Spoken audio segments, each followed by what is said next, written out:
There were two teachings that I specifically remember. The first was a talk we had at a youth conference, where the pastor told us, to our amazement, that it was okay to masturbate. However, there was a caveat to his message.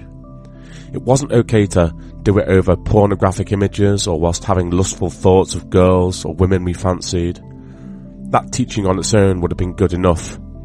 If we could polish the banister, as long as our minds were empty, that was still a win. Teenage boys were giving hairy palmed high fives all around the room and girding their loins, ready for action. But the youth pastor had more to say on the matter. Perhaps knowing the virtual impossibility of keeping our young minds clear of any thoughts whilst stroking the otter, and that thing was toasters. Toasters for making toast. Toasters.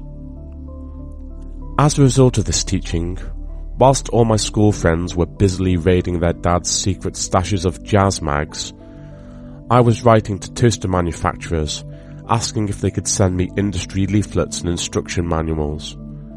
I covered my bedroom walls with pictures of toasters, 2 slicers, 4 slicers, toasters finished in brushed chrome, toaster ovens, and most alluring of all, toasters with attachments on the side to poach eggs in. Be still my beating heart. My obsession grew, and I'd spend my weekends in electrical stores, loitering around the breakfast appliances, gazing at the toasters from a distance, but then it all came to a head. I don't know if you remember the scene from the film American Pie, where Jim famously romances a hot apple tart. Well, I didn't try and shag a toaster. I'm not weird or sick.